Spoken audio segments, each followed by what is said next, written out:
Hello and welcome guys, very very warm welcome everyone. आप सबका तहे दिल से स्वागत है डेली करंट अफेयर्स एनालिसिस में। आज की तारीख है 13 सितंबर 2023। चलिए शुरू करते हैं आज के डिस्कशन को। दोस्तों, एक देश है, काफ़ी गरीब देश है, इनफैक्ट ऑयल रिच कंट्री भी है, लेकिन काफ़ी समय से वहाँ पर जो सरकार है वो कंसिस्टेंट नहीं है, एक सरकार नहीं रही है। और उस देश का नाम लिबिया है। वहाँ पर दोस्तों बाढ़ आई थी, और उस बाढ़ की वजह से हज़ारों लोगों की डेथ हो चुकी है उसके शहर में। तो उस वो खबर अभी डेवलपिंग है, लेकिन आज की सबसे बड़ी खबर है। दूसरी तरफ आने वाले दिनों में भारत के प्रधानमंत्री विश्वकर्मा योजना को लॉन्च करेंगे, जिसमें जो भारत के लेबर हैं, भारत के जो आपके भारत के जो स्किल्ड लेबर हैं उनके लिए यहाँ पर कई सहूलियतें होंगी। अलग अलग ट्रेड में जो लेबर काम करता है, जिनके पास कोई स्किल होता है, उनके लिए योजना बनाई जाएगी। उनके वेलबींग के लिए इस योजना को आपका जो है वो अभी हाल ही में बनाया गया है। चलिए आते हैं हमारे आज के पहले होमवर्क पे। कौन सा शहर है जो होस्ट करेगा भारत ड्रोन शक्ति को? तो इसका आंसर गाजियाबाद है। कौन सा वो इंस्टीट्यूशन है जिसने लॉन्च किया है face authentication system at the global fintech festival? Answer इसका एनपीसीआई है। कौन सा शहर है जिसने होस्ट किया है ट्रांसनेशनल ग्रिड इंटरकनेक्शंस और one sun one world one grid conference? शहर का नाम न्यू दिल्ली है। इंडिया इसको मोटिवेट कर रहा है, इंडिया चाह रहा है कि दुनिया भर में सन एनर्जी को एक तरह से लिंक किया जाए और उसके तहत ही पूरे वर्ल्ड को कनेक्ट किया जाए through a single power grid और to multiple power grids. Cabinet ने ग्रांट किया approval for allocation ₹1164 crore for industrial development scheme for which state? Answer उसका दो स्टेट्स के लिए है। 2017-18 में दिया गया था, फिर से दिया गया है हिमाचल प्रदेश के लिए और उत्तराखंड के लिए। आते हैं आज के पहले क्वेश्चन पर, जो आपके सामने स्क्रीन पे है। इनमें से वो कौन सा स्टेटमेंट है जो दिल्ली डिक्लेरेशन, जो G20 इंडिया समिट का जो न्यू दिल्ली डिक्लेरेशन था उसके संबंधित है? पहला question, on the opening day of the summit G20 forges consensus on the Ukraine paragraphs. जो फाइनल डॉक्यूमेंट है वो मार्क करता है shift in the position taken by the US European nation G7 countries. ये प्रपोजल है by India, Indonesia, India, Brazil, South Africa, और इसे mediate किया है Japan, head of G7 and EU bloc ने। ये सवाल मैंने रिपीट किया है बिकॉज सवाल इस बार आने के चांसेस बढ़ सकते हैं। इसका आंसर है ऑल ऑफ दी अबव। ये सारा का सारा यहाँ पर सही है। अब आते हैं नए सवालों पे। तुर्की ने एंडोर्स किया है इंडिया को to become a UNSC member. ठीक है, इनमें से कौन सा स्टेटमेंट है जो यूएनएससी के रिगार्ड में आपका करेक्ट है? मैं आपको रिपीट कर दूं, यूएनएससी का फुल फॉर्म है यूनाइटेड नेशन सिक्योरिटी काउंसिल, वो ऑलरेडी मैंने बता दिया है आपको। क्वेश्चन है कि इनमें से कौन सा स्टेटमेंट उसके हिसाब से सही है। स्टेटमेंट वन, यूएनएससी और United nation security council was established in 1945. Total number of members of the UNSC is 15. Five permanent members of the UNSC include China, UK, France, Russia and United States. Non-permanent members में आपके Albania, Brazil, Ecuador, गाना, Japan, माल्टा, Mozambique, UAE है। इसका answer क्या रहेगा? इनमें से सारे ऑप्शंस आपके बिल्कुल सही हैं। नेक्स्ट पे आते हैं। इंपॉर्टेंट सवाल है दोस्तों। इंडिया और सऊदी अरेबिया ने एक्सपीडाइट किया है अपना फॉरेन ट्रेड का अग्रीमेंट। ठीक है, सवाल है इनमें से कौन सा स्टेटमेंट आपका जो है वो उसके मद्देनजर सही है। Passport and visa division and overseas Indian affairs Ausaf Sayeed ने कहा कि इंडिया और सऊदी अरेबिया ने अग्री किया है to expedite the India GCC FTA, जहां पर इसका फुल फॉर्म है गल्फ कोऑपरेशन काउंसिल। ये एक फ्रेमवर्क है, एक फ्रेमवर्क अग्रीमेंट इसका साइन हुआ था between the two two blocks, one India and the other gulf Cooperation council 2004 में। जीसीसी इंडिया का लार्जेस्ट ट्रेडिंग पार्टनर है with bilateral trade in financial 2022, जहां पर उसका ट्रेड था टोटल में $154 बिलियन, जिसमें से इंपोर्ट था $100 बिलियन का और एक्सपोर्ट था $44 बिलियन का। और आखिरी में हेडक्वार्टर्स आपके जो गल्फ कोऑपरेशन काउंसिल के हैं वो रबाट में है, मोरक्को में। आंसर यहाँ पर क्या होगा? तो इसका आंसर जो है आपका वो आंसर है A, B and C. D आपका जो है वो गलत है। आपको बताना है कहाँ पर। देखिए वैसे मैं बता देता हूँ आपको, कुवैत सिटी, कुवैत में हेडक्वार्टर जीसीसी के। रबाट मोरक्को में नहीं है। मोरक्को भी न्यूज़ में है बिकॉज वहाँ पर भी त्राहिमाम मचा है, वहाँ पर अर्थक्वेक आया था और वहाँ का शहर मराकेच में से अब करीब 3000 से ज़्यादा लोगों की डेथ हो चुकी है, जो ऑफिशियल फिगर्स है। आगे चलकर इस पर क्या अपडेट होता है उसको हम आपको बताएंगे। इनफैक्ट इंडिया ने भी अपनी तरफ से इनिशिएटिव लिया है टू सपोर्ट मोरक्को, और मोरक्को के एम्बेसडर ने, वहाँ के मंत्रियों ने इंडिया की तारीफ भी की और इंडिया को मदद करने के लिए शुक्रिया अदा करने की भी बात कही है। India has held its 12th annual economic financial dialogue meeting with which of the following country? इनमें से किस देश के साथ भारत ने अपनी 12वीं इकोनॉमिक फाइनेंशियल डायलॉग मीटिंग की है? वेल उसका आंसर ऑप्शन नंबर सी रहेगा, दैट इज यूके। ठीक है, यूके उसका आंसर यहाँ पर रहेगा। बाकी जैसे मैंने आपको बताया, इंडिया ने फ्री ट्रेड किससे किया है शुरू एग्रीमेंट? अभी हाल ही में करने की बात की है, सऊदी अरेबिया से की है, तो उसको देख लीजिएगा, वो भी यहाँ पर इंपॉर्टेंट हो जाता है। Next, which country has officially confirmed कि वो बेल्ट एंड रोड इनिशिएटिव से अपने आप को हटा देगा, और ये कम्युनिकेशन दिया है वहाँ की प्राइम मिनिस्टर ने to the Chinese premier Li Qiang? Well it's option number C, that is Italy. Italy ने ये कहा है कि हम ऑफिशियली अपने आप को रिमूव करेंगे। नेक्स्ट पे आता है, अच्छा क्वेश्चन है। नासा ने अनाउंस किया है successful completion of its Mars oxygen in situ resource utilization experiment, जो कि परसिवरेंस मार्स रोवर के अबोर्ड था। इनमें से कौन सा स्टेटमेंट करेक्ट है इसके इस पर्टिकुलर न्यूज़ के इर्द गिर्द? मॉक्सी डिवाइस है जो कि एक माइक्रोवेव ओवन के साइड का है, और ये डेमोन्स्ट्रेट करता है ability to convert Martian carbon dioxide into oxygen. MOXIE जो है ये जनरेट करता है total 122 grams of oxygen since its operation, जो कि नासा के गोल से बेहतर है। अपने पीक पर ये 12 grams of oxygen per hour produce करेगा, जो इनिशियल टारगेट से ट्वाइस है, और मार्स एटमॉस्फेयर में जो सोर्स ऑफ कार्बन डाइऑक्साइड है उससे ये कन्वर्जन आपका पॉसिबल है। तो इनमें से कौन सा स्टेटमेंट आपका सही है? A and B, option A, option B C and D, option D A B C and D, and option D A C and D, या बी एंड सी? इसका आंसर है A B C and D. सारे के सारे option जो हैं वो आपके बिल्कुल सही हैं। उम्मीद करते हैं कि जो रिवीजन मैं करा रहा हूँ उसके दो रीजंस है। पहला, कि आपको कम से कम लगे आइडिया कि पहले हमने क्या कराया था, उसमें सबसे 5 बड़ी खबरें कौन सी हैं। साथ ही साथ स्टेटमेंट टाइप क्वेश्चंस करने की आपको आदत आ जाए, ताकि एग्जाम चाहे बैंक का हो चाहे किसी भी अच्छा एग्जाम हो, आपको कम से कम एक करंट अफेयर की तह तक जाने का मौका मिले। आप प्लीज़ वेट मत किया करें किसी मंथली रिव्यू का, मंथली एनालिसिस का, बिकॉज वो बाकी लोग के लिए है। आपको ना डेली करना पड़ेगा। मैं करंट अफेयर्स में आपको मास्टर बना दूंगा मज़े के साथ, बस आपको रेगुलर रहना है। और अगर आपको सेशन पसंद आ रहा है ना, तो सेशन को लाइक ज़रूर कर देना, और एक बार लिख देना कि आप पहली बार देख रहे हो या आप लगातार देख रहे हो। ठीक है, बस इसको प्रमोट करते रहो। हमारी कोई शाखा नहीं है, मैं ही हूँ, और ताउम्र मैं इस चैनल पे पढ़ाता रहूँगा करंट अफेयर। यही मेरी हॉबी है, यही मेरा पेशा है, और यही मेरा पैशन है। अब आते हैं हमारे आज के नेशनल करंट अफेयर्स पे। सबसे पहले दोस्तों, मोदी जी जो हैं उन्होंने फाउंडेशन स्टोन ले करना है of a petrochemical and refinery expansion, जो कि बीना रिफाइनरी में किया जाएगा, जो कि मध्य प्रदेश में आपका बेस्ड है। रिफाइनरीज हमेशा से एक इम्पॉर्टेंट टॉपिक रहा है, न सिर्फ एग्जाम के लिए बल्कि आम जानकारी के लिए भी, बिकॉज इन रिफाइनरीज का एक बड़ा रोल है इंडिया को प्रोडक्शन सरप्लस बनाने में, इंडिया को प्रोडक्ट्स को डेवलप करने में। तो मोदी जी जो हैं वो इसको इनॉग्रेट करेंगे, और इनॉग्रेशन आपका होगा आने वाले दिनों में, दैट इज़ 14 सितंबर को। और जो रिफाइनरी है वो है आपका बीन रिफाइनरी, जहां पर भारत पेट्रोलियम कॉर्पोरेशन लिमिटेड की रिफाइनरी है, वहां पर इसको किया जाएगा। टोटल जो इन्वेस्टमेंट है इस पूरे रिफाइनरी में, पूरे फैक्ट्री में, दैट इज कॉम्प्लेक्स में, सॉरी, दैट इज 49,000 करोड़ का। अब इसके ऐड करने के बाद जो कैपेसिटी हो गई है वो 11 million metric tonne per annum हो गई है। मतलब सालाना 11 मिलियन मेट्रिक टन जो है वो प्रोड्यूस यहाँ पर होगा, और ये 5 साल के अंदर एक कॉम्प्लेक्स बनकर रेडी हो जाएगा। Apart from the polymers, for example plastic, vinyl plastic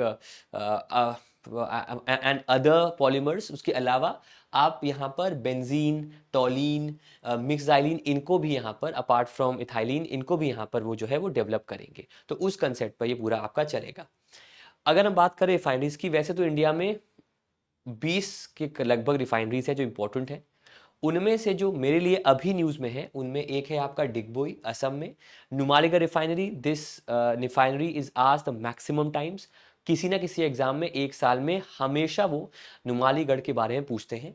फिर गुरु गोबिंद सिंह पंजाब, हल्दिया रिफाइनरी वेस्ट बंगाल, और बरौनी रिफाइनरी जो है वो आपकी बिहार में है। तो ये कुछ इंपॉर्टेंट रिफाइनरीज है जो मैंने आपको यहाँ पर प्रोवाइड कर दी। सवाल एक आ सकता है कि बिना रिफाइनरी कौन से स्टेट में है, तो उसका आंसर रहेगा मध्य प्रदेश। आगे आते हैं। सबसे पहले ये कौन है? ये है भारत के उपराष्ट्रपति जगदीप धनखड़। जगदीप धनखड़ जो है वो इनॉग्रेट करेंगे एक international conference on dam safety, जो कि जयपुर राजस्थान में इनॉग्रेट करेंगे। बेसिकली क्या है, ये एक डैम सेफ्टी का अंतर्राष्ट्रीय सम्मेलन है, ठीक है। और इंडिया के अंदर 6000 डैम्स हैं। इंडिया डैम सेफ्टी को लेकर सीरियस है, ऐसा मैं भी कह रहा हूं और ऐसा इन्होंने भी, ये इनका भी कहना है और मंत्रालय का भी कहना है। तो जो इंटरनेशनल डैम सेफ्टी कॉन्फ्रेंस है वो आपकी इनॉग्रेट होगी और इसको ऑर्गेनाइज किया है department of water resources river development and Ganga rejuvenation ने। इसका थीम इस साल है safe and secure dams ensure Nations prosperity. और यहाँ पर एक योजना के बारे में, उसके फेज 2 फेज 3 के बारे में डिस्कस किया जाएगा। उस योजना का आसान टर्म है ड्रिप, DRIP। ड्रिप क्या कहते हैं? ड्रिप आपको चढ़ती है ना, और जब ड्रिप चढ़ती है तो बूंद बूंद से पानी आपके बॉडी में आता है, टक टक टक। वैसे ही यही यहाँ सार है कि ड्रिप का मतलब यह है कि कैसे हम स्टेप बाय स्टेप डैम की सेफ्टी को, बांध की सेफ्टी को बेहतर कर पाएं। और अगर कोई ऐसा डैम है जो डिलैपिडेटेड है, अंग्रेजी वर्ड है, मतलब जो बहुत ही बुरी स्थिति में है, जर्जर स्थिति में है, कैसे उसको रेनोवेट करें और रिहैबिलिटेट करें, पुनर्वास, कैसे उसको हम वापस सही करें। तो उसको लेकर ये है, तो that is damn rehabilitation and improvement project. उसका फेज 2 फेज 3 का डिस्कशन भी यहाँ पर किया जाएगा। ये जो दोनों फेजेस है ना, इनमें करीब 736 डैम्स आते हैं। मतलब आउट ऑफ 6000 डैम्स 736 डैम्स ही हमने अभी कवर किए हैं, लेकिन आगे चलकर आने वाले फेजेस में हम और डैम्स को कवर करेंगे, तो इस पर बात की जाएगी।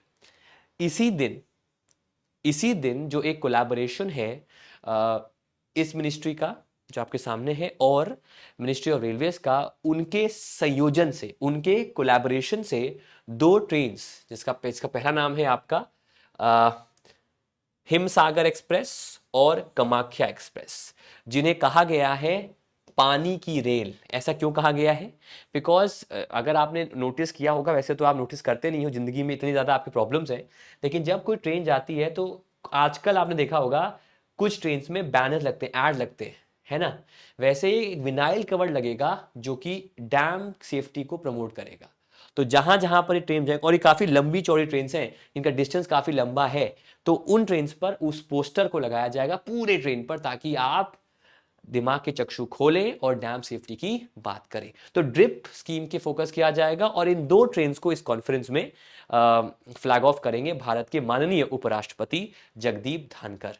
अच्छा, इसके अलावा इस पर्टिकुलर कॉन्फ्रेंस में कुछ योजनाओं पे फोकस किया जाएगा अपार्ट फ्रॉम ड्रिप, जिनमें पहला है आपका जल जीवन मिशन, दूसरा है अटल भूजल योजना। जल जीवन मिशन है आपका टैप वाटर के लिए, टोटी से पानी।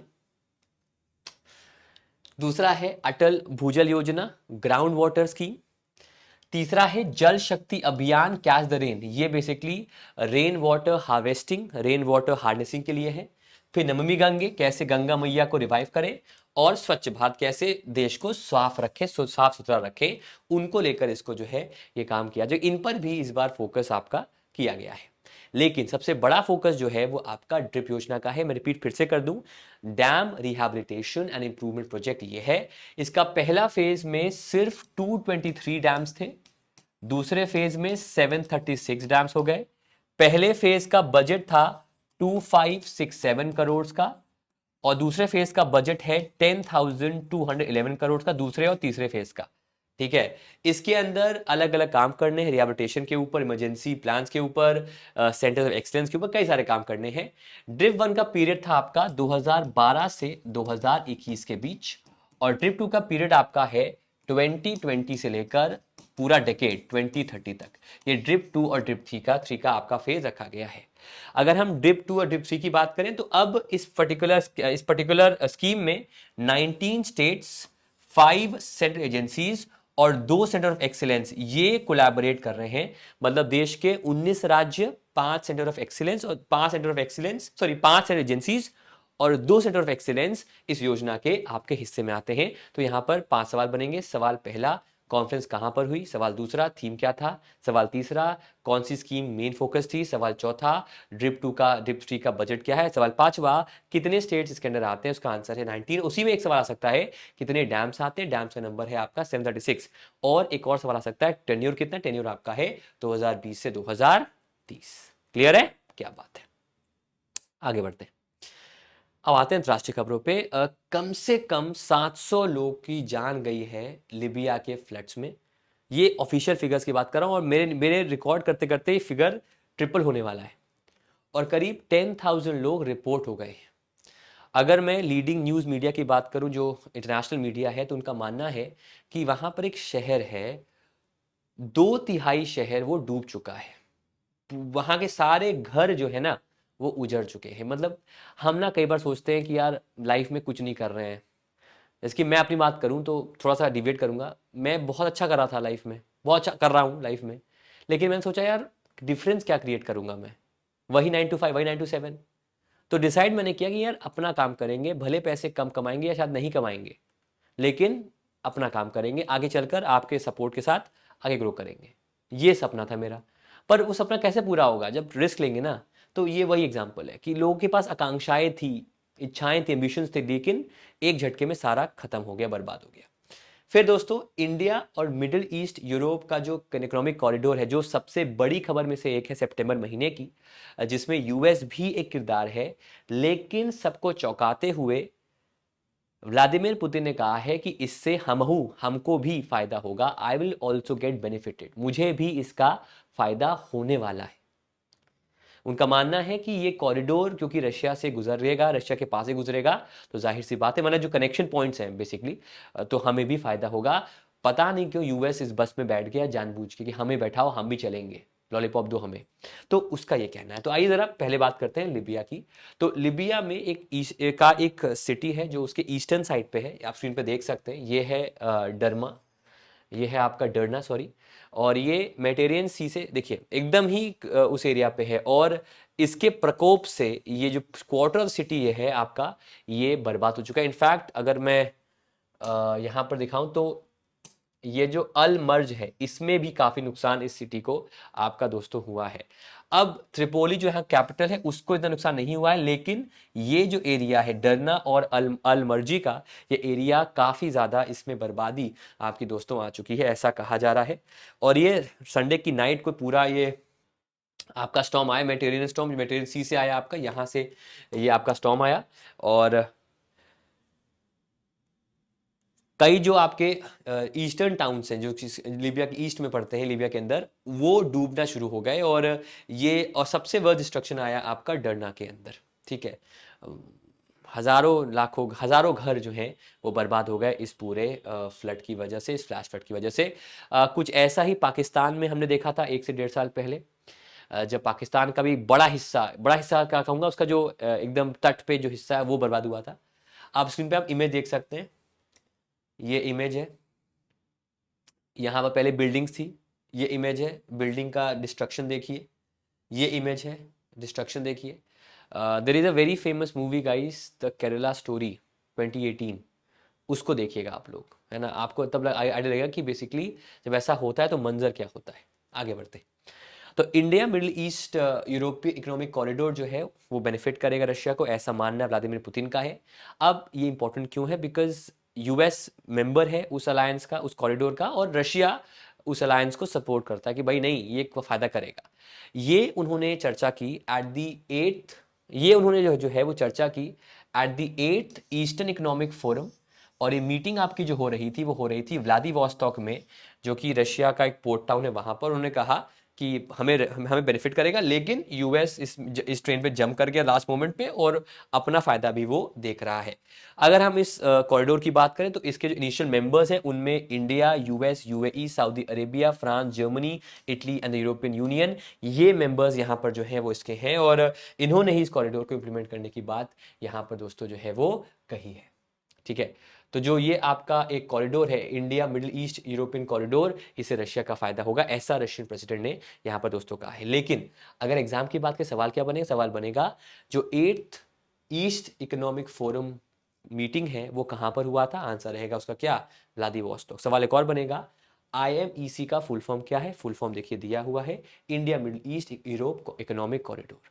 याद रहेगा सबको, इतना ही आपको इसमें याद रखेगा। या फिर इनिशियल मेंबर्स कौन से, मेंबर्स के नाम मैंने आपको दे दिए, लेकिन कहानी याद होना जरूरी है, बिकॉज कहानी से आप लिंक कर पाओगे कि क्या क्या खबरें आपको याद रखनी है। अब आते हैं इस कॉरिडोर पे। मैंने कल ये माइंड मैप दिया था, एक बार फिर डिस्कस कर लेते हैं।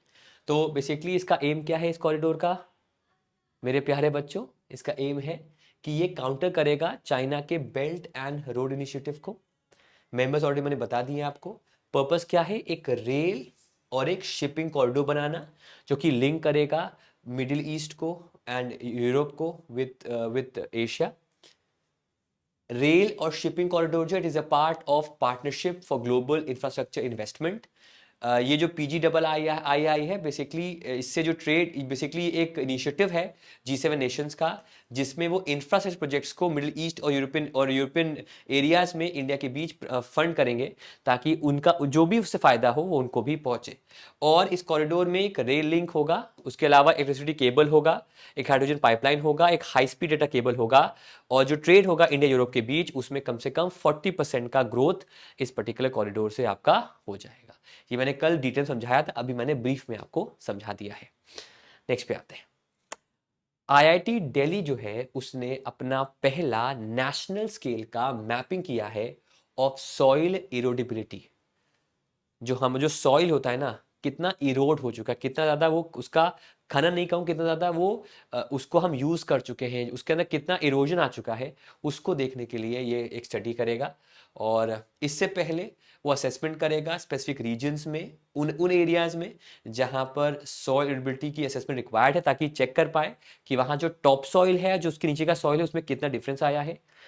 इनफैक्ट दोस्तों, दुनिया में बहुत सारा ऐसा अब लैंड आ चुका है, इंडिया में भी, जो डिग्रेडेबल है, जो कि किसी काम का नहीं है, जहां पर कुछ भी नहीं उपज सकता। तो उसको स्टडी करने के लिए, किस लेवल तक इरोजन आपका आया है, उसको स्टडी करने के लिए IIT दिल्ली अपना पहला एक नेशन वाइड एक मैपिंग करेगा ऑफ सॉइल इरोडिबिलिटी। तो सवाल यहां बनेगा कौन सा IIT किसने किया है? आंसर रहेगा IIT दिल्ली। नेक्स्ट पे आते हैं। दोस्तों, स्विट्जरलैंड ने लगातार दूसरे साल टॉप किया है and has been now termed as the world's best country. Switzerland has beaten Canada second, Sweden third, Australia fourth and US fifth to be the world's best country. ऐसा कहना है US news and world's report annual best country ranking में।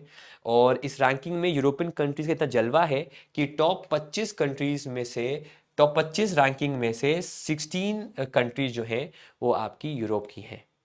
अगर हम बात करें तो इन ranking को डेवलप किया है by marketing company WPP and Wharton school of the university of Pennsylvania.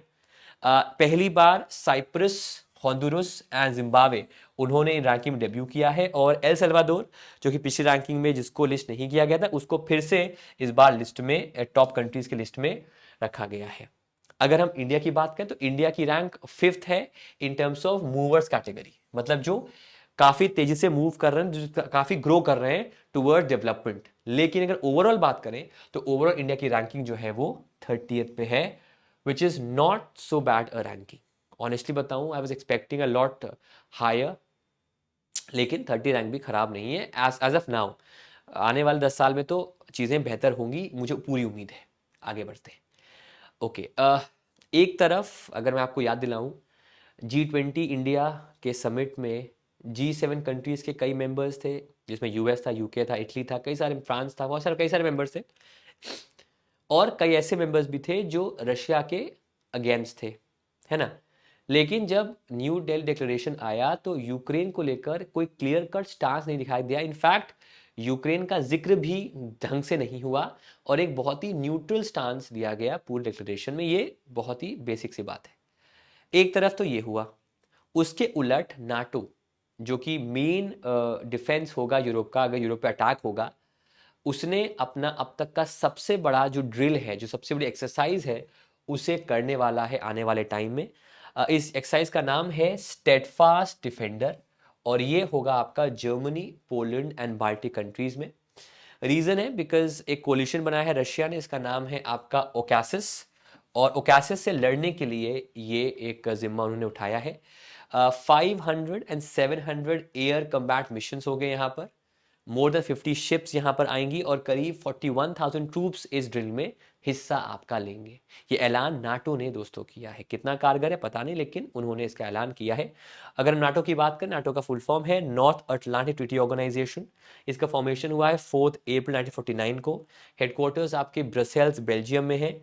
Members आपके 31 हैं और इसके सेक्रेटरी जनरल हैं आपके एंस या जेंस स्टोल्टनबर्ग, वो इसके सेक्रेटरी जनरल के तौर पे वर्क करते हैं। तो नाटो का जो सबसे बड़ा एक्सरसाइज है जिसका नाम स्टेडफास्ट वॉरियर है, वो स्टेडफास्ट डिफेंडर है सॉरी, वो आपका होने वाला है और वो जर्मनी, पोलैंड और बाल्टिक कंट्री जो है उस एरिया में उसे कराया जाएगा। अब आते हैं बैंकिंग फाइनेंस पे। अब भारत की जो रिटेल इन्फ्लेशन है, भारत का जो कंज्यूमर प्राइस इन्फ्लेशन है, जो कंज्यूमर्स को इफेक्ट करता है सबसे ज़्यादा, वो इन्फ्लेशन आपका डिक्लाइन हुआ है in comparison to the previous months, जो कि इस बार 6.83% पे है। इसकी बात करेंगे। फिर आउ स्मॉल फाइनेंस बैंक ने पार्टनरशिप किया है स्टार हेल्थ इंश्योरेंस और बजाज आलियांज इंश्योरेंस के साथ, और इनके साथ मिलकर वो इंश्योर प्रोडक्ट्स को सेल करेगा। फिर HSBC इंडिया ने लॉन्च किया है ONDC इन ए बॉक्स। ये एक ऐसी ऑफरिंग है जिसमें वो ONDC सॉल्यूशंस प्रोवाइड करेगा, और ऐसा करने वाला ये पहला आपका एक फॉरेन सेक्टर बैंक है। ONDC की बात भी आगे करेंगे। फिर union bank of India has become the first public sector bank जिसने लॉन्च किया RuPay debit card for women and high net worth individuals. अगर आपकी नेटवर्थ 100 करोड़ से ज़्यादा है तो ही आप इस कैटेगरी में आएंगे, that is high net worth individuals, तो ही आप आएंगे, वरना आप नहीं आएंगे। इस बात को याद रखिएगा, ठीक है। हाँ, तो चलिए वन बाय वन स्टार्ट करते हैं। सबसे पहले बात करते हैं इस इन्फ्लेशन की। तो इंडिया का जो इन्फ्लेशन रेट है कंज्यूमर प्राइस का, वो आपका 6.83% पे है। कंपेयर करें इसको हम जुलाई से, जुलाई में था 7.44% का, और अगस्त में था, अगस्त 2022 में था आपका 7% का। और ये डेटा रिलीज किया है नेशनल स्टैटिस्टिकल ऑफिस ने सितंबर 12 को। और आरबीआई ने वैसा भी कहना आरबीआई का है कि हमारा इन्फ्लेशन रेट पूरे जो ये साल है, जो करंट फाइनेंशियल ईयर है, उसमें रहेगा 5.4% का। यहाँ पर एक बात ध्यान दीजिएगा कि अकॉर्डिंग टू दी आरबीआई, जो कि एक टॉलरेंस की लिमिट है, जो एक लिमिट है जिसके अंदर का रहता है तो कंट्रोलेबल है, वो है 2 to 6%। अगर इसके अंदर है तो इन्फ्लेशन सही है, लेकिन इसके ऊपर है तो they have to find out new measures to curb, ताकि वो इसको कम कर सके इस इन्फ्लेशन रेट को। तो शायद अब उन्हें कम करना पड़ेगा, बिकॉज अभी भी 6% से ऊपर तो अभी हमारा इन्फ्लेशन का रेट है। वैसे भी इन्फ्लेशन दो तरह के होते हैं इंडिया में, स्पेसिफिकली दो तरह के मेजरली होते हैं 3-4 तरह के, लेकिन 2 तरह के मेजरली होते हैं।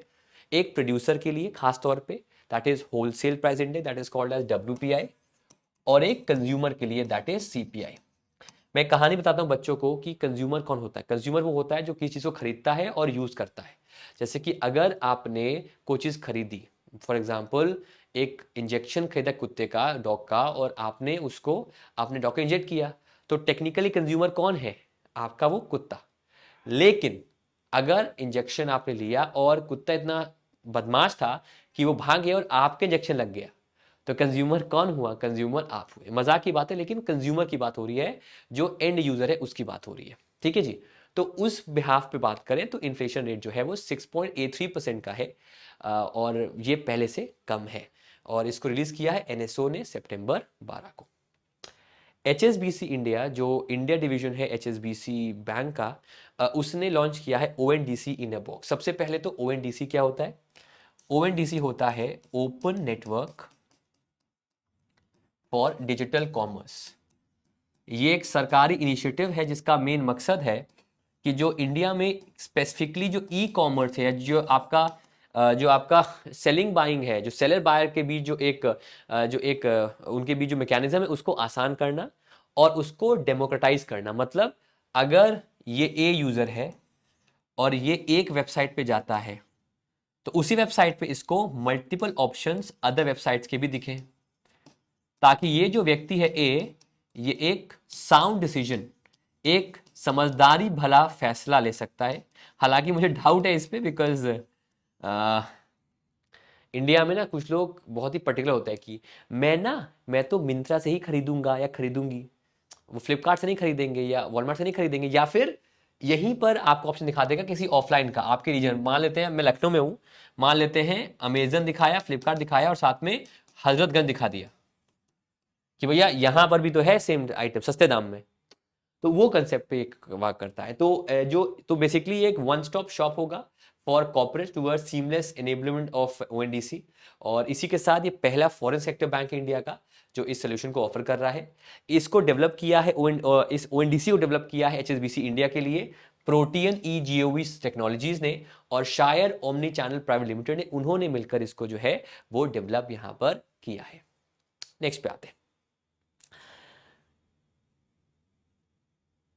भारत का दुनिया का प्राचीन शहर, पायस शहर वाराणसी, वहां पर G20 की जो नेक्स्ट मीटिंग है वो होने वाली है। और ये मीटिंग है the fourth sustainable finance working group meeting, जो कि वाराणसी में आपकी 13 और 14 सितंबर को आपकी होगी। ये मीटिंग मैंने इसलिए ली है because it is the first meeting after the G20 summit that took place from 9 to 10 सितंबर इन दिल्ली। इसीलिए मीटिंग आपकी इंपॉर्टेंट हो जाती है, जो कि वाराणसी में आपकी होगी। तो fourth sustainable finance working group meeting जो कि वाराणसी में आपका होगा। अभी हाल ही में एक नया वर्किंग ग्रुप ऐड हुआ है फॉर वुमेन एम्पावरमेंट, और उसकी मीटिंग भी आने वाले महीनों में देखी जाएगी। फिर दोस्तों विजयवाड़ा का जो रेलवे स्टेशन है उसे दिया गया है the green certification bye the Indian green building council. Basically एक रेटिंग सिस्टम होता है जिसमें वॉलंटरी इनिशिएटिव होता है, जिससे कि एक रेलवे स्टेशन अपने यहाँ ग्रीन कंसेप्ट्स को, रिन्यूएबल एनर्जी कंसेप्ट्स को, आ, आ, ऐसे कंसेप्ट जिससे कि इको फ्रेंडली कंसेप्ट हो, उनको फोकस करता है। तो उसके लिए किया गया है।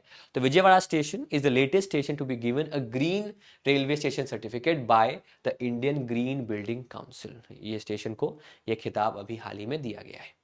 फिर एक खबर पे पहले मैंने बताया था लेकिन अब थोड़ा और डिस्कस कर लेते हैं। इंडियन रेलवेज का जो गति शक्ति विश्वविद्यालय है वडोदरा में जो स्थित है, उसने एमओयू साइन किया है एयरबस के साथ। और इसके साथ एयरबस जो है वो 15,000 जॉब प्रोवाइड करेगा इंडिया में, फोकस करेगा ट्रांसपोर्ट लॉजिस्टिक सेक्टर्स पे। और अगर हम जीएसवी की बात करें तो एक यूनिवर्सिटी अपनी तरह की पहली है जो भारत का जो नेशनल डेवलपमेंटल प्लान्स हैं, for example railway, shipping, ports, highways, roads, waterways, aviation, उन कंसेप्ट, उन इंफ्रास्ट्रक्चर पर लोगों को ट्रेन करेगा और उनको डिग्रीज प्रोवाइड वो आपका दोस्तों करेगा। Basically it is also an extension of the new education policy, जिसके अंदर हम कोलैबोरेट करते हैं इंडस्ट्री एंड एकेडमिया के साथ और मिलकर हम उनको स्किलफुल जो है वो बनाते हैं। तो इंडियन रेलवेज का जो जीएसवी गति शक्ति विश्वविद्यालय, उसने कोलैबोरेट किया है विथ एयरबस, उसके साथ ये कोलैबोरेशन आपका दोस्तों हुआ है। डेज पे आते हैं दोस्तों। डे थोड़ा पुराना है लेकिन इंपॉर्टेंट है।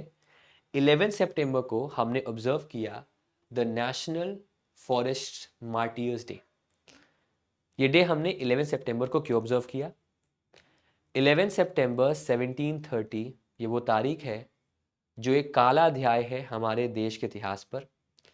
काला अध्याय भी है और साथ ही साथ वीरता की एक निशानी भी है। एक समय वहाँ के महाराजा थे जहाँ पर बिश्नोई समाज का काफ़ी ज़्यादा प्रिविलेंस था। उन्होंने ऑर्डर किया कि एक खास तरह का पेड़ होता है खिरजाली पेड़, उसको तोड़ के ला, काट दो सारा और सारा लेके आओ, वो बहुत कीमती है। तो उनके जो नौकर होते हैं, उनके सिपाही सलार होते हैं, सिपा सलार होते हैं, वो जाते हैं वहाँ पर और ये काम करते हैं। और इनको अपोज करती है बिश्नोई समाज की जनता, बिश्नोई समाज के लोग जो हमेशा से नेचर को लेकर, एनिमल्स को लेकर, हमारे पेड़ों को लेकर हमेशा से दे हैव बीन पैशनेट, और उसके लिए वो जान देने को भी रेडी होते हैं। Salute to them. उनमें से एक महिला है, उनका नाम है अमृता बिश्नोई। वो खड़ी होती हैं और कहती हैं मैं पेड़ काटने नहीं दूंगी। जो उनके सिपाही होते हैं वो उनका सर कलम कर देते हैं, और सिर्फ उनका नहीं, as per official figures 350 plus लोगों का सर कलम उनका सर कलम कर देते हैं। जब ये जानकारी पहुंचती महाराजा के पास तो उनको धक्का लगता है ऑब्वियसली, और वो आकर माफ़ी मांगते हैं और बिश्नोई समाज के इस वीरता को लेकर उन्हें सम्मानित भी करते हैं। ये तारीख थी 11 सितंबर 1730 की, और इसीलिए जब डिसाइड किया गया कि हमें किस दिन ऐसा डे मनाएं जिसमें हम जो पेड़ों के जिन्होंने जान दी, पेड़ों की संरक्षण के जिन्होंने काम किया, उसको हम ऑब्जर्व करें, तो व्हाट बेटर दैन 11 सितंबर, इसीलिए हर साल 11 सितंबर को ये डे जो है वो आपका ऑब्जर्व किया जाता है। ये एक रूपांकन आपके सामने, एक इमेजरी आपके सामने है, जहाँ पर ये दिखाते हैं कैसे खास तौर बिश्नोई समाज ने इसको रोकने की पूरी कोशिश की थी। इसके अलावा दोस्तों एक और डे है जो कि अगेन पुराना है, लेकिन अभी मेरे पास आया नोट्स में, वो है 7 सितंबर को, और इस डे का नाम है the world Duchenne muscular dystrophy day. ठीक है, ये डे आपका 7 सितंबर को होता है। इसका थीम है ड्यूशेन ब्रेकिंग बैरियर्स। अब सवाल आता है ये डे है क्या? अब डे है बेसिकली इस डिजीज पर, डिसेबिलिटी पर। तो लेट्स सपोज ये एक लड़का है, ठीक है, और इसमें एक्स क्रोमोसोम की कमी है। अगर ये कमी होगी तो सबसे पहले शुरुआत होगी लॉस ऑफ मसल मास से। ठीक है, मतलब मसल मास लूज होगा, हड्डियां दिखने लगेंगी और मसल कम हो जाएगा। रेस्पिरेटरी फेलियर, डायफ्राम वीक होगा तो सांस लेने में दिक्कत होगी। Heart failure, because of lack of oxygen supply, heart failure भी आपका यहाँ पर हो जाएगा। तो ये डिसेबिलिटी है जो कि 5,000 में एक बच्चे को, खास तौर पे एक लड़के को के अंदर देखी जाती है। तो इसके प्रति, इसके लिए अवेयरनेस स्प्रेड करने के लिए ये डे आपका 7 सितंबर को हर साल इंडिया भी ऑब्जर्व करता है, दुनिया भर भी इसे ऑब्जर्व आपका दोस्तों किया जाता है। इसके अलावा यूनाइटेड स्टेट्स, ये आजकल का बहुत ही कंटेंशियस टॉपिक है। एक पर्टिकुलर लीडर हैं जिन्होंने सनातन धर्म के बारे में बहुत ही अशोभनीय बातें की हैं, और ऐसा कहा जा रहा है। और एक तरफ यूएस के अंदर 3 सितंबर को सनातन धर्म डे के तौर पर मनाया जाएगा in the US city of Louisville. वहां पर 3 सितंबर को हर साल सनातन धर्म डे के तौर पे दोस्तों मनाया जाएगा। इसके अलावा कुछ और डेज जो पिछले कुछ दिनों बीते हैं उनमें हिमालय दिवस है 9 सितंबर को, वर्ल्ड फर्स्ट एड डे है 9 सितंबर को, international day to protect education from attack है 9 सितंबर को। ये 3 दिन आपके 9 सितंबर को ऑब्जर्व किए जाते हैं। अब भारत की honourable president miss Shrimati Droupadi Murmu, उन्होंने लॉन्च किया, वो वर्चुअली लॉन्च करेंगी आयुष्मान भव कैंपेन। बेसिकली ये एक राष्ट्रीय हेल्थ केयर कैंपेन है, जिसमें हेल्थ केयर स्कीम्स हर गांव तक पहुंचे, हर शहर तक पहुंचे, उसको प्रमोट किया जाएगा। इसी के अंतर्गत एक सेवा पखवाड़ा, एक सेवा फोर्टनाइट ऑब्जर्व किया जाएगा सितंबर 17 से लेकर अक्टूबर 2 तक, ताकि हर एक इंडिविजुअल को जो एसेंशियल हेल्थ सर्विसेज हैं उनको हम प्रोवाइड कर सके। बेसिकली ऐसे जहां पर ऑलरेडी सैचुरेशन आ चुका है, जहां पर ऑलरेडी हम चीज़ें दे चुके हैं, लेकिन अभी और डिमांड है। फॉर एग्जाम्पल 3 कंपोनेंट्स के जरिए उन एरियाज में जहां पर सप्लाई नहीं है या वहां तक रीच नहीं पहुंची है अलग अलग स्कीम्स की, वहां पर ये ड्राइव चलेगा। जिनमें पहला कंपोनेंट है इस कैंपेन का आयुष्मान आपके द्वार 3.0, दूसरा कैंपेन है Ayushman Mela at health and welfare centres and common health centres, और तीसरा है आपका आयुष्मान सभा जो कि विलेज लेवल पर, पंचायत लेवल पर कराई जाएगी। तो एक के जरिए डोर स्टेप डिलीवरी है, डोर स्टेप तक बात पहुंचाई जाएगी, सर्विसेज दी जाएंगी। दूसरा है आपका जो कॉमन पॉइंट्स हैं हेल्थ वेलफेयर सेंटर्स के, कॉमन हेल्थ सेंटर्स के वहां तक, और तीसरा सभा, आयुष्मान सभा, जहां पर पंचायत लेवल पर मीटिंग रखी जाएंगी ताकि पंचायत लेवल पर या फिर विलेज लेवल पर ये जानकारी दी जाए अबाउट हेल्थ केयर सर्विसेज, उसको लेकर किया गया। इसके अलावा आयुष्मान कार्ड दिए जाएंगे ताकि 10 लाख रुपए तक का इंश्योरेंस मिले फैमिलीज को। आभा आईडीज, जहां पर आभा का फुल फॉर्म है आयुष्मान भारत हेल्थ अकाउंट्स, जो जिससे उनका पूरा जो कच्चा चिट्ठा है मेडिकल का वो उनको मिल जाएगा इस आईडी से। इनके लिए जो है ये अवेयरनेस कैंपेन किया गया ताकि एक तरह से हम एक्सपेडाइट करें, तेज़ी लाएं आयुष्मान भारत और हेल्थ केयर सर्विसेज के ग्रोथ में इंडिया के अंदर। अगर आपको याद होगा, हाँ, तो उसके लिए ये काम पूरा जो है वो यहाँ पर दोस्तों किया गया है। उसके कुछ दिन बाद भारत के प्रधानमंत्री जो हैं वो पीएम विश्वकर्मा योजना को भी लॉन्च करेंगे। इस योजना को लॉन्च किया जाएगा 17 सितंबर को। जो भारत के जो आर्टिसंस हैं, वर्कर्स हैं, उनके लिए इस योजना को बनाया गया है, और इसके लिए 17 सितंबर का डेट जो चुनी गई है। अब सवाल बनेगा सर वेन्यू कौन सा है? तो वेन्यू इनका है international convention expo centre Dwarka, वहां पर ये होगा। इस पर्टिकुलर स्कीम के अंदर बेनिफिशरीज को 15,000 ईच दिए जाएंगे फॉर टूल किट, अपने टूल किट को इंप्रूव करने के लिए, ई वाउचर्स के जरिए, ई रुपी के जरिए। साथ ही साथ उन्हें कोलैटरल फ्री लोन मिलेंगे बहुत ही सस्ते रेट्स पर, मतलब बिना किसी कोलैटरल के, बिना किसी सिक्योरिटी के उन्हें लोन मिल जाएगा बहुत ही सस्ते रेट पर। टोटल जो इस स्कीम का बजट है दैट इज 13,000 करोड़, और ये आने वाले 5 सालों के लिए आपका रहेगा, और इसके अंदर 250 करोड़ रुपए लगाए जाएंगे for certifying the artisans and skilled labour. Loan support की बात करें तो पहला लोन मिलेगा 1 लाख रुपए का, दूसरा लोन मिलेगा 2 लाख रुपए का, जिसमें जो रेट ऑफ इंटरेस्ट रहेगा आपका वो करीब 5% का रहेगा। तो पहला 1 लाख का लोन, दूसरा 2 लाख का लोन, और इंटरेस्ट रेट जो रहेगा वो आपका 5% का यहाँ पर रहने वाला है। इसमें कौन कौन आएंगे? आर्टिसंस, क्राफ्ट पीपल जो कि ग्रामीण क्षेत्रों में है या फिर अर्बन एरियाज में है और जिनकी उम्र 18 से ऊपर है, और 18 ट्रेडिशनल ट्रेड्स जो भारत के हैं उनको भी इसमें इंक्लूड आपका किया गया है। मतलब हैंडीक्राफ्ट्स हो गए, अलग अलग ट्रेड्स हो गए, उनको भी इसमें इंक्लूड आपका किया गया। 17 सितंबर को इसको जो है वो आपका लॉन्च किया जाएगा। दोस्तों वैसे तो मैंने आपको कल बताया था कि नोवाक जोकोविक ने जीता है अपना 24 ग्रैंड स्लैम, और मार्गरेट कोर्ट के साथ अब वो जॉइंट हाईएस्ट है in terms of the maximum grand slam wins ever. उन्होंने उसी इवेंट में आफ्टर द विन उन्होंने एक तरह से ऑनर किया अपने क्लोज फ्रेंड जो उनके थे कोबी ब्रायंट को, द ब्लैक माम्बा के नाम से फेमस थे। ये फोटो आप स्क्रीन पर देख सकते हैं। उनको ट्रिब्यूट उन्होंने कहा, उसमें लिखा था mamba for ever. Now guys, मैं जनरली बास्केटबॉल नहीं देखता हूँ, लेकिन जब कोबी ब्रायंट की डेथ हुई थी कुछ साल पहले, तो उस समय मेरे को भी रोना आया था, बिकॉज जब किसी भी फील्ड का कोई ऐसा व्यक्ति जाता है, और दैट टू वेरी अर्ली, मतलब उन्होंने रिटायरमेंट ले लिया था लेकिन अभी भी उनके पास बहुत टाइम था लोगों को इंस्पायर करने का, लोगों को मोटिवेट करने का, लोगों को इन्फ्लुएंस करने का। वो उनसे पहले ही उनकी एयर हादसे में डेथ हो गई उनकी बेटी की। तो मेरे को रोना आया था, मतलब मेरे को पिछले 2-3 सालों में ना कुछ लोगों को लेकर रोना आया है। Irfan for that matter, Sushant Singh Rajput for that matter, और फिर कोबी ब्रायंट। तो ये उनमें से थे, बास्केटबॉल प्लेयर थे ये, और उनको ऑनर किया है नोवाक जोकोविक ने।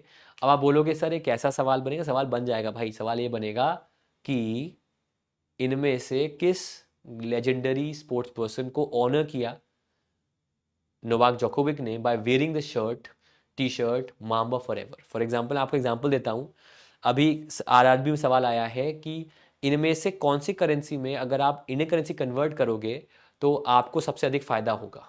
आप समझ रहे हैं? तो सवाल कुछ भी आ सकता है, इसलिए मैं सब कुछ कवर करता हूँ। दूसरी खबर, चाइना की Yin Ruoning has now become the world's number 1 golf player on Sunday, जब she finish third at the LPGA, that is the lady professional golf association queen city championship. और 20 साल की ये हैं, और ये अब दुनिया की नंबर 1 वुमेन्स प्लेयर बन चुकी है। इनका नाम है आपका यिन राउनिंग। फिर दोस्तों 2 बुक्स को इंडियन ओरिजिन ऑथर्स की उन्हें शॉर्टलिस्ट किया गया है for a British academy book prize.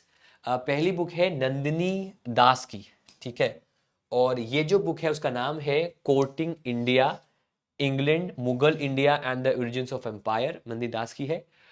दूसरी बुक है आपकी of Chris Manjapra of US based, और उनकी बुक का नाम है black ghost of empire, the long death of slavery and the failure of emancipation. और इन बुक्स को इस अवार्ड चुना गया। इस अवार्ड का नाम है आपका the British academy book prize for global culture understanding, और इसके लिए इन दोनों को शॉर्टलिस्ट किया गया है फॉर द इवेंचुअल प्राइज। इसके अलावा मैंने आपको कल बताया था कि 12 साइंटिस्ट को इस बार दिया जाएगा शांति स्वरूप भटनागर अवार्ड। उनकी लिस्ट आपके सामने जारी हो चुकी है। उस लिस्ट में सबसे पहले जो आपके आते हैं उनका नाम है अश्विनी कुमार और मदिका सुब्बा रेड्डी। इन्हें बायोलॉजिकल साइंस में दिया जाएगा इस बार का शांति स्वरूप भटनागर अवार्ड। फिर केमिकल साइंस में आते हैं आपके अकाटू टी बीजू और Debabrata Maiti. Earth, atmosphere, ocean and planetary sciences में आते हैं विमल मिश्रा। मेडिकल साइंस में दीपमयान गांगुली। इंजीनियरिंग साइंसेज में आते हैं आपके दीप्ति रंजन साहू और रजनीश कुमार। मैथमेटिकल साइंस में आते हैं अपूर्वा खरे, नीरज कयार। फिजिकल साइंस में आते हैं आपके अनिंदिया दास, वासुदेव दास गुप्ता। तो ये हमारे 12 विनर्स हैं, और वासुदेव दास गुप्ता ये हमारे 12 विनर्स हैं of the Shanti Swarup Bhatnagar award. फिर दोस्तों हरियाणा गवर्नमेंट ने अपॉइंट किया है सीनियर एक्टर मीता वशिष्ठ को as its head of the Haryana film and entertainment policy governing council. ये खबर इरेलीवेंट होती अगर इनसे पहले जो हेड थे वो इंपॉर्टेंट नहीं होते। इनसे पहले इस काउंसिल के हेड थे द लेट सतीश कौशिक, जो इस काउंसिल के आपके पहले हेड थे, ठीक है। अब उनकी जगह, because he has sadly passed away, उनकी जगह मीता वशिष्ठ जो है उनको इस पोजीशन पर अब अपॉइंट किया गया है। फिर एक पॉलिटिकल कार्टूनिस्ट थे जो इंडिया टुडे मैगजीन के लिए कार्टून बनाते थे, उनका नाम है Ajit Ninan, and he has passed away at the age of 68। ये फेमस थे for the world in Times of India के की वजह से, जो जिसका कार्टून बनाते थे, और इनकी डेथ तो 68 ईयर्स की एज में हो चुकी है। आज की इंपॉर्टेंट संस्था है आपकी यूनिसेफ, ठीक है। Indian institute of corporate affairs has organised a workshop on business responsibility and sustainability reporting, और इसके लिए उसने यूनिसेफ के साथ टाइप किया है along with NSC at the NSC premises in Mumbai. तो एक बीआरएसआर एक आपका वर्कशॉप हुआ बीआरएसआर पे, और उसमें यूनिसेफ ने कोलैबोरेट किया विद आईआईसीए। यूनिसेफ की बात करें तो इसके हेडक्वार्टर्स आपके न्यूयॉर्क में है, इस्टेब्लिशमेंट 46 में हुआ, और कैथरीन एम रसल जो है वो इस समय यूनिसेफ की अध्यक्षा हैं। तो यूनिसेफ और आईआईसीए ने मिलकर एक business responsibility and sustainability reporting के ऊपर वर्कशॉप कराई है एट दी एनएससी। इस वजह से यूनिसेफ जो है वो आपका फिलहाल न्यूज़ में है। इसके अलावा दोस्तों आपका स्टैटिक जीके है आईजीओटी कर्मयोगी, जहां उसका फुल फॉर्म है आपका integrated government online training digital platform under the ministry of human resource development. इसका मेन मकसद है कि जो भारत के सिविल सर्वेंट्स हैं उनको नए स्किल्स में ट्रेन करना, नए टूल्स प्रोवाइड करना, उनको अपडेट रखना विद टेक्नोलॉजी, उसको लेकर इस आईजीओटी को शुरू किया गया था। उसका नाम रखा गया कर्मयोगी। आईजीओटी कर्मयोगी भारत जो है, जो कि एक कैपेसिटी डेवलपमेंट इकोसिस्टम है, जिसको मैनेज किया कर्मयोगी भारत ने, जो कि एक स्पेशल पर्पस व्हीकल है, उसके तहत इसे किया गया है। उसने along with NITI Aayog they have launched a collection dedicated to aspirational block programme. मतलब इनके डेटाबेस में अब एक और डेटाबेस मिलेगा, एक और कोर्स मिलेगा जो एस्पिरेशनल ब्लॉक्स प्रोग्राम पर फोकस करेगा, ताकि जो भारत के सिविल सर्वेंट्स हैं वो इस डेटाबेस पे जाकर इसके बारे में पढ़ सकते हैं। जो लोग नहीं जानते हैं, एस्पिरेशनल ब्लॉक्स भारत के ऐसे अब तो आपके 112 ऐसे ब्लॉक्स हैं जो इकोनॉमिकली बैकवर्ड हैं, जहां पर अभी तक जो एक बेनिफिट्स हैं सरकारी योजनाओं के, वो आपके कंप्लीटली आपके जो हैं वो नहीं पहुंचे। तो उसको देखते हुए इस कैंपेन को जो है वो आपका लॉन्च किया गया है। क्लियर है सबको? क्लियर हो गया आपको सब कोई चीज़ें एवरीवन? तो उसके लिए इसको लॉन्च किया गया। अब आते हैं हमारे होमवर्क पे। काला जीरा राइस एक फेमस फूड प्रोडक्ट है, कौन से स्टेट का? किस सिटी ने टॉप किया है स्वच्छ वायु सर्वेक्षण 2023 का ग्रीन एयर सर्वे? कौन सी कंट्री ने लॉन्च किया है Deccan high level principles of food security and nutrition? कौन सी इंस्टीट्यूशन है जिसने ऑर्गेनाइज किया है 2023 का regional cooperation and integration conference? टिमोर लेसे was seen in the news located कौन से रीजन में है? तो इनके जवाब दीजिएगा। बाकी अगर आपको हमारी पीडीएफ चाहिए तो पीडीएफ के लिए ये हमारा व्हाट्सएप ग्रुप का लिंक है, इसको स्कैन कर सकते हैं, या फिर टेलीग्राम ग्रुप है हमारा, यहाँ पर जाकर भी पीडीएफ आप डाउनलोड कर सकते हैं। बाकी ये मेरी सोशल मीडिया पे इंस्टाग्राम की आईडी, यहाँ पर जाके मेरे को फॉलो भी आप दोस्तों जो है वो कर सकते हैं। Thank you so much everyone and take care everyone. मिलते हैं आपसे अब हम कल। Thank you so much and take care guys, bye bye.